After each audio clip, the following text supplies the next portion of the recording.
Earlier this week, I was scrolling online and I came across this article about a doctor, a foreign national, an expat, who had moved to the Philippines because he met a Filipina online, flew out here. He had plenty of money, lots of money. And he got further and further involved with this Filipina. I believe they got married. And during the course of their marriage, she simply set her hooks right into his finances. And even though she wasn't able to directly pull the money out herself at first from his accounts, her requests just kept getting bigger and bigger and bigger, to the point where she was telling him, well, I need $50,000 for this. I need $100,000 for that. And I believe she was buying some homes and land and doing a lot of things which had to be done in her name, being as how in the Philippines, a foreigner cannot own actual real property. They can own a condo or a home, but not the property or land that it sits on.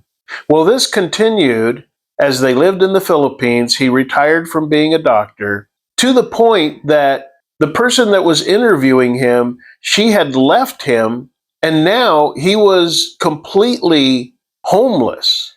She had stolen his ID, his passport, everything, and he was caught in this gray zone that unfortunately happens to a lot of expats, where they just don't have the ability to renew their ID or get a new copy of it all, because you have to get to the embassy and they don't even have the money for bus fare, let alone a plane ticket or a boat ticket to get to Manila, which is where the American embassy is at. They have a consulate in Cebu, but they're limited in what they can offer as far as services. So this guy is now homeless, living day to day, has maybe some money squirreled away that she didn't get into, but he can't access it because he can't prove who he is. Now, that's a whole other kettle of fish, which we're not going to go down that rabbit hole today. But the thing I want to look at is what was missing in this man's interaction with this Filipina that caused him to go from being a very wealthy man in his country to being a homeless, broke, elderly man in the Philippines. And I'll tell you here at the outset what that missing element was. It is essentially a superpower that every man has if he will just simply exercise it. And what is that superpower that he did not exercise?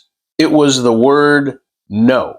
Had he at some point set boundaries and made it clear to her, especially before they got married, when they were still dating, had he set some boundaries by responding to her requests for more and more finances and told her no, and then observed her reaction, he could have saved himself not only a whole lot of money, he could have saved himself the heartache, and he could have saved himself the predicament that he now finds himself in. And all he had to do to save himself was to tell her no.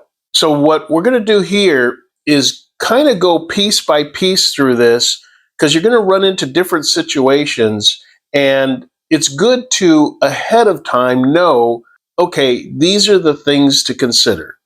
So we'll start at the beginning. And now, I've said many times before, this can happen online, but it can also happen when you fly and move into the Philippines, even on a 3-week vacation.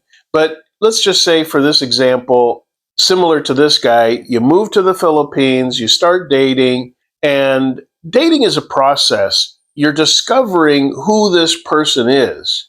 And they may seem really wonderful, like when I first met my wife. I was highly impressed with her. I had been dating in the Philippines for 7 years.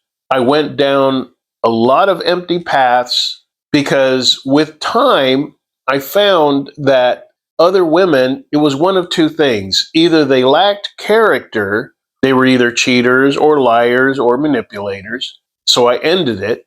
And that is an exercising of a boundary. There are certain character flaws you will not tolerate. And when you see that that is how this person is, it wasn't just a one-time mistake.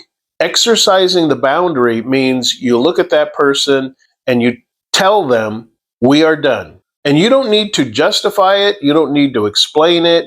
You just simply let them know, okay, just so you know, we're done. We're not a relationship anymore. Go date someone else. If you're feeling generous, you could tell them, oh, well, the reason I'm not going to be in a relationship with you anymore, and you're not asking for permission, you're informing them. But you tell her, the reason we're not going to be in a relationship anymore is because I know for a fact you lied to me. I know for a fact you stole from me. I know for a fact you cheated on me. Or some combination of the three. But that's it. That's all they get. A one-time explanation. And they know what they did wrong, unless they're just so steeped in their own selfishness that they possess some kind of blind spot about it. So let's get back to how this applies when it comes to finances. So guy meets girl, they start dating, going through the process of getting to know each other. Now, the other thing that can go wrong is that, and did with me for the 7 years I was dating, is that you're just incompatible. Yes, she's a wonderful person. She's not a liar. She's not a cheater. She's not a thief. She's a good person. But your personalities, she's just simply not the kind of person you're looking for. It could be the lack of spark and magic. It could be you just realize you physically don't find her attractive. It could be she has kids and is very much focused on her kids and really doesn't have a whole lot of time for you. It could be anything, and it's not necessarily a good or bad kind of thing. It's just something you don't prefer. You would rather have somebody maybe without kids, or you'd have somebody that could travel with you as opposed to being committed to their career. So in this whole dating process, and again, my own experience, 7 years dating in the Philippines before I got married, and now I'm coming up on 7 years married, is that many times you meet someone, they seem wonderful, but it falls apart either because they possess really horrible, intolerable personality flaws, bad character, or it's a lack of compatibility with a perfectly fine person. So you've got this guy. We'll just, give an example. Bob. We'll call him Bob. So Bob meets this Filipina, and everything's going nice at the beginning. Like my mom always used to tell me, once I started dating after my divorce, and I told her, oh, I met this woman, and she seems really nice. And my mom said, they're all nice in the beginning. So you got to give it time. Now, the way to look at the time and break it up, here's how I have, over the years during my dating time, here's how I have approached and kind of spliced up time in stages. And that was what determined the boundaries that I had with any woman that I was involved with. During the first 2 weeks, really, she should not be asking for any money at all. The first 2 weeks that you're getting to know a woman, if her asking you for money comes up, that is a really big red flag. A woman that has a good, solid relationship, and that's the context of what we're looking at here. We're not talking about how to go about handling boundaries with fly-by-night women that you're only going to know for the weekend. We're not talking about that. We're talking about dating with the intention of finding a solid relationship. That first 2 weeks, she should not be asking you for money. Now, she probably will, and that's how you know, okay, this is a short time, good time girl. She's looking for a transaction, and you may as well just treat it like that. It's like, okay, maybe she tells you, well, I can't make my boarding house payment. Can you give me $100, $200? Now it's up to you to put her in that category and ask yourself, what could she possibly give me that's worth $200? Now, I know what you're thinking, but really, isn't that over market price? That's beyond retail. Even if she came to your place 2 or 3 times, that's just simply $100, $200. That's just ridiculous. So the best thing to do with her is just tell her, well, I think we're done. And she can go on with, well, why? And I really like you and whatever. no, I just don't see us as working out. No, no thanks. Because if you start saying yes, you just extended your boundary with that kind of a woman. You just made it clear when you send her that money that you are a chump. You're an ATM.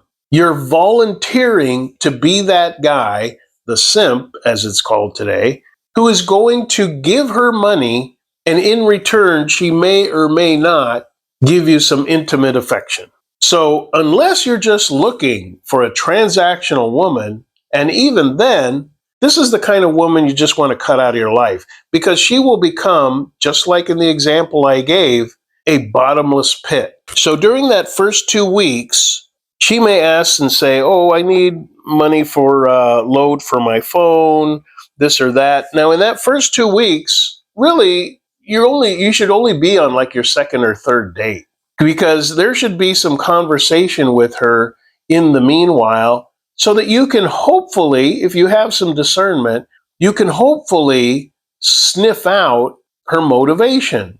Now, one little pointer is that during that first 2 weeks, categorize the things that you talk about with this woman. Is she interested in asking questions about you? Does she want to talk about you and how many, how's your mother, your father, are they still alive? And, do you have brothers? Do you have sisters? I mean, her asking about your life or her talking about, what she likes about you, whatever. But basically, is the conversation about you and her? Or is the conversation manipulative to where every single conversation you have with her, somehow it gets mentioned that there's a need? Oh, my sister doesn't have enough money for rice. I don't know what I'm going to do. My nephew needs to go to the doctor and all we need is $50. I don't know what I'm going to do. See, many Filipinas won't just straight out ask you for the money. They have figured out with practice and experience that it's far more productive for them to just lay their problem in front of you without asking for the money. Why? Because most men love to solve problems. We take pride in it. If the faucet's leaking, we find a way to fix it. Lawnmower won't start, we figure it out and fix it. And when a woman lays her problems right there on your doorstep, what do? We pick it up and we go, "Oh, I can fix this. $50? Oh, yeah. Okay, here, I'll send it to you." Big mistake, especially in that first 2 weeks. Now, let's say you make it past 2 weeks and she hasn't asked you for any money, but things are looking good. She's interested in talking to you. And as far as you can tell, and again, they're all nice in the beginning. Well, if things progress to where it seems like it's becoming more of a regular thing, now you're getting a little bit more exclusive. You're not dating other women. She's not dating other guys, hopefully. And you're starting to kind of not really get serious, but it's been more than 2 weeks. At this point, if she's going to keep visiting you, I would set a budget of $20 a month. $20 a month is the most that should go from your wallet to her. That's only to help her pay for, say, the jeepney ride. Jeepney rides are like pretty much about 30 pesos, not even that. Many of them are 10, 15 pesos. We're talking 30 cents a ride. So $20 should easily, at this stage in the relationship, cover her jeepney rides, putting 100 pesos, which is like $2, of load on her phone, which will cover her for like a whole week. No more than $20 should be coming out of your pocket after 2 weeks, up until, say, 2 months, $20 a month. That should be your boundary. And again, if you get into that fourth, fifth, sixth week and you said, "Oh, hey, just to help you with your transportation and your load, here's 1,000 pesos, which is roughly $20. It's like $18.50, depending on the exchange rate." Now, a really good woman will respond to that and say, "Well, no, you don't have to do that." She may need the money, but she doesn't want you thinking she's the type of woman that's only dating a foreigner just for his money. She actually is looking to build a good relationship. So if she says, "Well, no, you don't have to do that. Tell you what, let's do a compromise. I'll send you 50%, which is $10. So we're talking 500 pesos. And usually if she's a good woman, she'll be like, okay, but you don't have to. Now, on the other hand, if her response is, okay, send me the 1,000 pesos, the $20, and within a day or two, she is going to test your boundaries. She may not even wait a whole day. She may message you 10, 11 o'clock at night that day, and she will test your boundary by asking for more. If she is only interested in you and maybe two, three other guys for the amount of money she can squeeze out of you, she's going to ask herself the question, well, he already gave me 1,000 pesos. I wonder if I could get him to give me 5,000 pesos, which is about $85, right about there. And if you do that and you cave in, you cross your boundary and you send her that 5,000 pesos, guess what she's going to do within a couple more days or a week? Yeah, sure, she'll flower you with affection and it's that whole motivational rat with the pellet and the lever kind of thing. You give the money and then she comes over, she dotes all over you, tons of affection, everything you want, because she wants to reward your behavior. Guys don't even realize they are being trained. Just like the rat hitting the lever and getting a pellet, they are training you that if you give money, they're going to just lavish you with affection. So that the next time when they raise it again, they're going to test that boundary until you say no. They want to know at what point will this guy say, okay, this is too much. And see, getting back to our first example, the doctor, he never said no. He always said yes to this woman's increasing and increasing and increasing demands for money. So there you are now. It's been 3 months. Let's assume things are going good.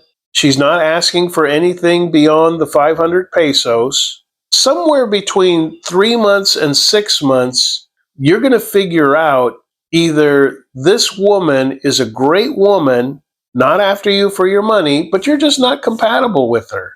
Again, that can be for any one of reasons that are not necessarily good or bad. It's just it doesn't fit into what you want to do and the kind of woman you want to be married to. So that's one possibility. The other possibility is things are confirming, all the data, all your time with her is confirming, you know what? She's a really good woman. She's everything I'm really kind of looking for. Nobody's perfect, but, you're thinking to yourself, I can work with this. This shows some long-term potential. So somewhere between 3 months and 9 months, you're going to see yourself exclusively only dating her. I mean, really, this is like, I shouldn't even have to say this. If you're looking for a serious relationship with somebody and you think you can still date on the side, you're not ready for a serious relationship. Because guaranteed, if she's telling you, I'm looking for a serious relationship, and you think you're only dating her, and then you find out she's dating other guys on the side, she's disqualified. And the same thing applies to you. So here you are, you're dating exclusively, she's only dating you, you're only dating her, everything is copacetic, everything is looking really good. Now, during that 6 months to 9 months or so, this is when you can start considering maybe you'll extend that $20 up to maybe $50. Maybe you'll consider a one-time emergency that she has. And again, if she's a decent woman, she's not going to be throwing emergencies in front of you every time you talk or every week. Maybe something valid really does come up. She may not even want to tell you about it.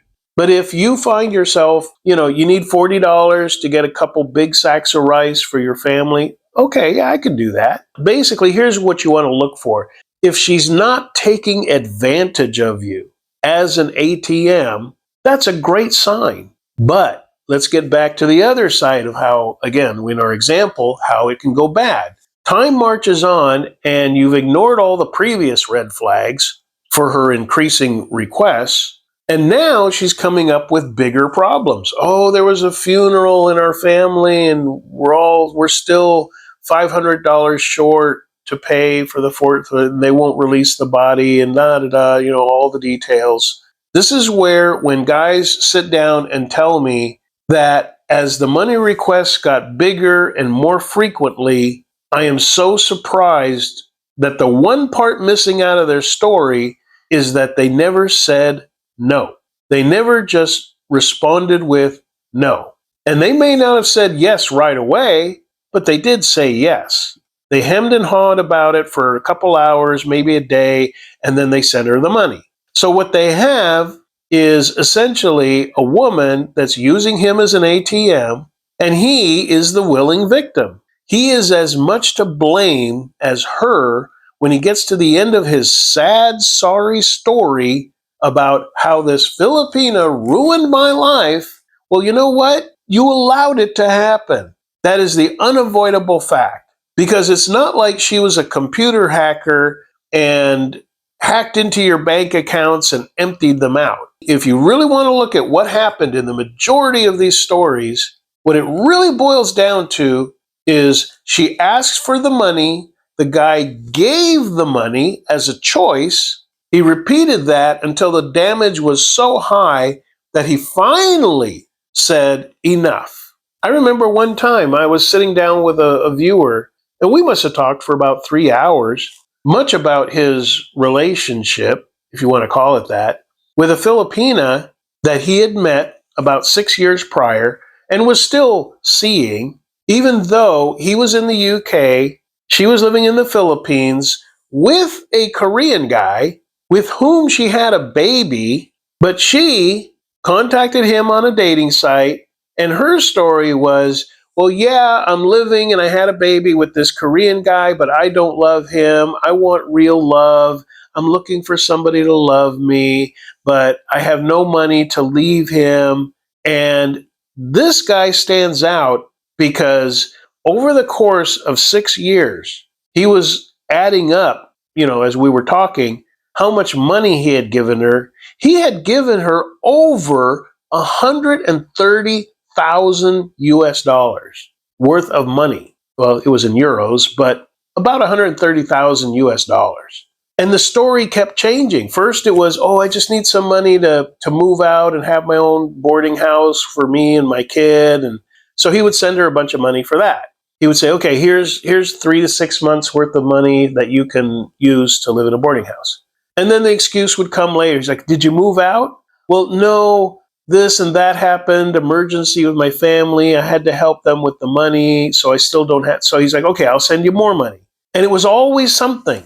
And the money request kept getting bigger and bigger. And she was like, oh, well, instead of paying rent, there's a really small piece of property. Now, the guy had plenty of money, but he just didn't have a whole lot of sense. So he bought the small piece of property, and then she was like, well, I can't just build a bamboo hut out there and live like, a native. She goes, I need money to build a house. And this guy is constantly, repeatedly sending her money. Now, he would come to visit her about every 6 months, and they would have a nice little vacation. She would get away from the Korean guy, say that she was visiting her sisters or whatever. But even that, so, that's the little tidbit of reward he was getting out of it. But he was telling me over lunch that even that, the reward was diminishing. Because now, whenever he would come to the Philippines to be with her, she would say, oh, well, I have this really best friend, and could she come along? And she was insistent about it. He's like, okay. Well, of course, she said, well, my friend, she can't stay in our room, so get her a hotel, right next door, at the resort or wherever they were going. So he would book 2 rooms. But once they checked in and everybody had their card key, basically he paid for everything. He paid for the meals, he paid for everything, but she was spending all her time in the other room with her best friend. They were on vacation. They were having a great time. He was taking them all over the place, but she was spending the night there with her friend. And when all the dust settled, that's all that really happened, is he got used to pay for a nice little vacation for her and her bestie. But that wasn't the end of it. Like I said, he repeatedly over 6 years sent her a total of over $130,000. By this time, she had bought more than one property and had the house on the first property. And I'm telling you, it gets worse. Her most recent excuse for not moving away from the Korean guy was that, well, my baby now he's 6 years old and he's in first grade, and I don't want to take him from his school until the summertime. So he waited till the summertime. And then she said, oh, I've already got him enrolled for the next year. I mean, she was just working him. Now, like I said, I had lunch with this guy for about 3 hours. And, he told me the whole story and more details and all that. But that's the gist of it. So as we were walking out from the restaurant, it was still about 3 in the afternoon, 4 in the afternoon. And he told me that he only had maybe about 4 more days left. And he wasn't on the island that she lived on, where we had lunch, where we met. So I asked him, I said, well, you've been here for 2-3 weeks. What are you going to do now? Because she wasn't available for 2 weeks. She wasn't available. She had this excuse, that excuse. So I asked him, I said, well, you still got 3-4 days left of your vacation. What you going to do? He goes, well, I'm going to fly over to her island and I'll just hang out there for a couple of days. And if she can get some time to get away to be with me. And I just looked at him like flabbergasted. I was like, after everything you told me for the last 2.5 hours, you did not come to the conclusion you need to just walk away from this woman? You're going to go and fly over to her island, get a hotel, and then sit around hoping she has time for you? Now, I didn't put it that way to him, but I basically told him, don't you think it's time to end it? He's like, no, you don't understand. And, once I hear that rationalization, I know the guy is cooked. Nothing I say is going to change his mind. Back to this whole rat with the lever reward thing. He was like a person addicted to a slot machine. Even though the payout got less and less, he kept thinking, well, maybe this time, maybe this time when I send her money, maybe when I fly over, maybe she'll have time for me. Kind of like that one song by Robert Palmer, Addicted to Love. Except it wasn't love, it was her taking advantage of the fact that he had no boundaries. Now that leads me to the second part of this whole phenomena that I've seen happen over and over year after year since 2012. The second part of this is not only do you need to have boundaries, but number two, you have to have the strength to walk away, because it does no good to have boundaries and then they violate it and you stick around for more. If you tell her no, and she keeps ignoring that and just repeatedly keeps hammering away at you, persevering and persistently hammering away at you, asking again and again, and then throwing fits and tantrums every time you say no, at what point do you look at that and go, you know what? This is not my idea of a healthy relationship. All that ever happens is she asks for money, I tell her no, and then she gives me a whole bunch of negative attitude. What you have to have is the strength to walk away.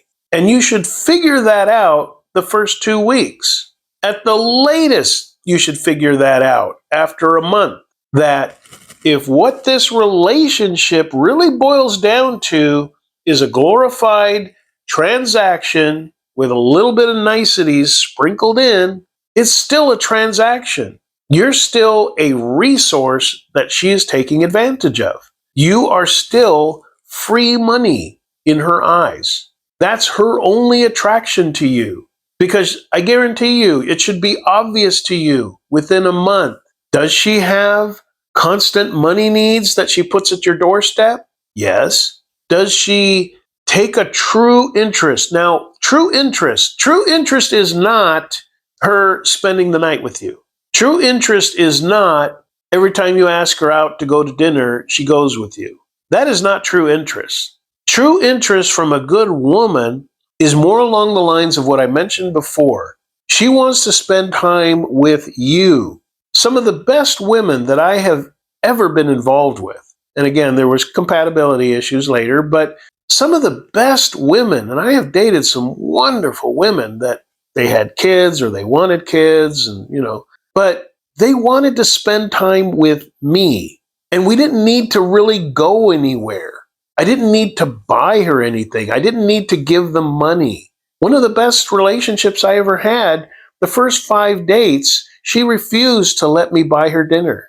In fact, she wouldn't let me take her to the movies, nothing. Instead, we would go along the boardwalk, and we usually ended up at this one, it's a hotel, and at the top they have a restaurant. And we would just sit there at the top of the restaurant, have a table, and have an iced tea. Other times we would be walking along the boardwalk there in Dumaguete, and she would let me get her an ice cream at the 7-Eleven. But she didn't want anything else. And that was one of the best relationships I had for about 2 years. And again, there was compatibility issues later as far as where we were going in life, what we wanted to do, yada, yada.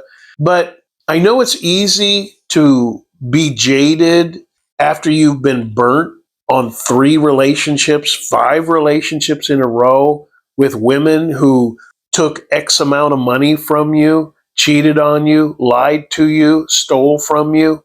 But not all women are like that. Not all Filipina women are like that. I know. I have dated some wonderful, wonderful women that guys would give their left arm for. Sweet and kind, family oriented, all that. Very traditional, wonderful women. But I'm not looking to have a bunch of kids. So, again, we parted ways in a good way.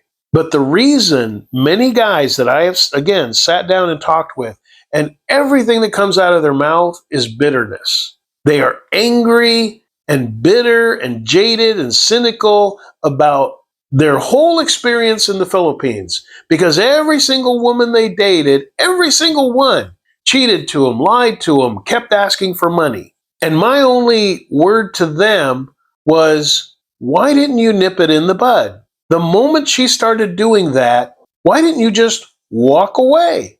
You can't find the right one if you're still goofing around with the wrong one.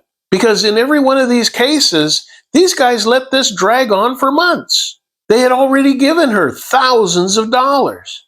The woman had already habitually cheated on him 2-3 times. You either have set boundaries of what you will and will not tolerate and enforce them, or you may as well not have them at all. Because if you tell yourself, well, I don't want a cheater, but you put up with a cheater, you got yourself to blame for the experience you have after that. If you say, I don't want a woman that just wants me for my money, and yet you keep reaching into your wallet to keep her around, that's your fault, not hers. Yes, she's being greedy and materialistic, but the only reason the problem continued is because guys keep reaching into their wallet, they keep handing over the money, they keep regretting it, the whole buyer's remorse kind of thing, and then there they are, 6 months later, they finally break up with her, and now they're sitting on a bar stool, bitter and angry about Filipino women, when really they should have walked away. But too many guys, and I know this has been said a million times, the problem is in the man's head. He comes to the Philippines away from his country where it's kind of hard to find a woman and go on dates and whatnot, at least with an attractive one.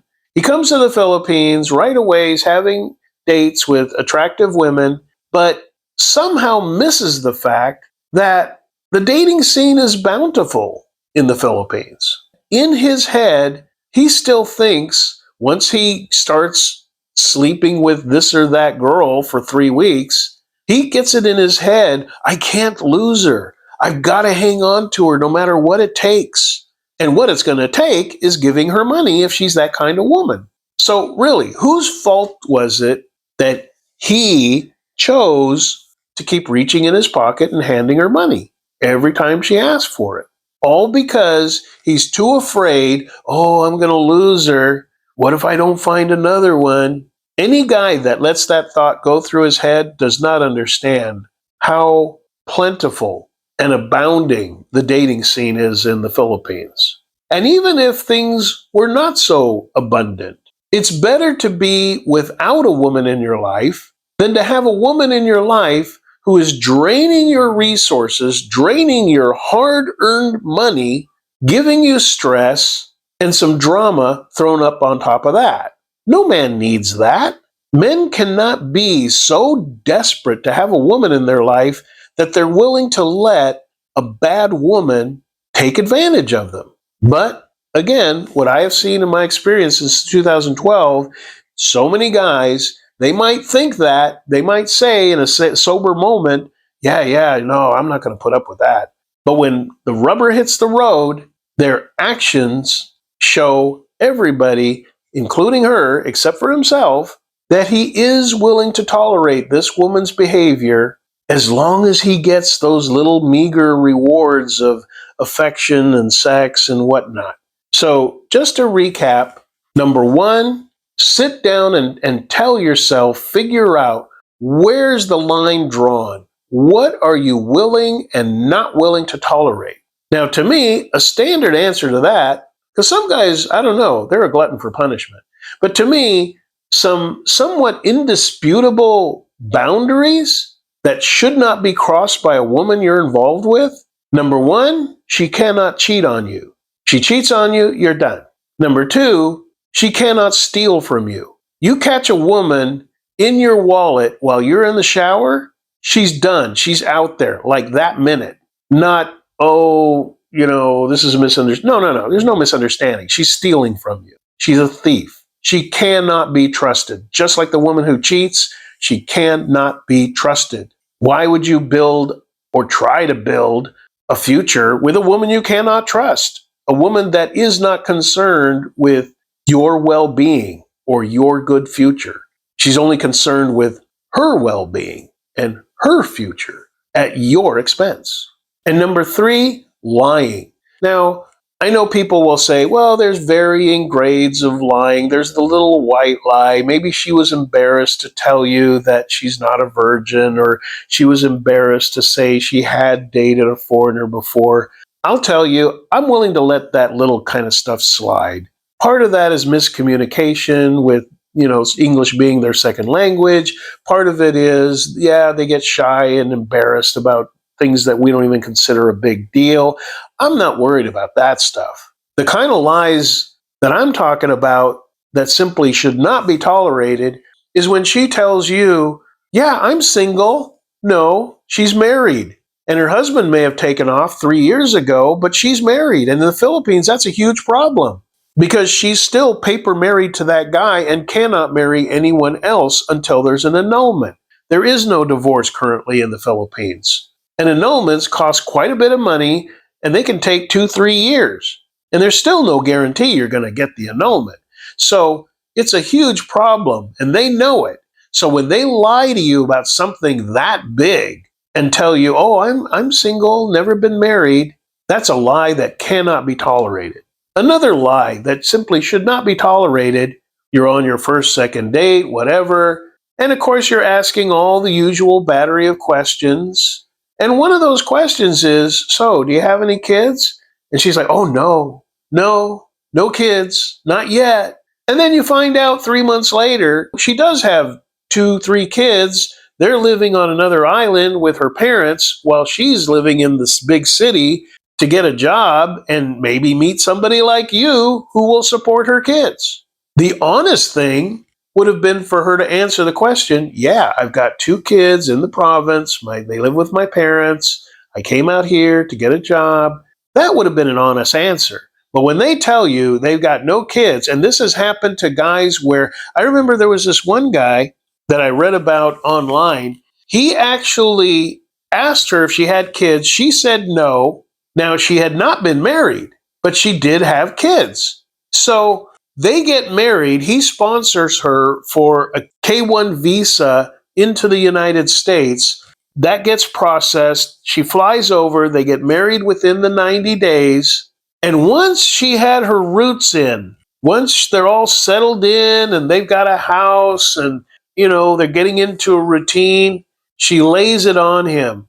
Oh, I was embarrassed to tell you, but I've got 3 kids in the Philippines, and I want you to sponsor them. I miss my kids. I need to be with my kids.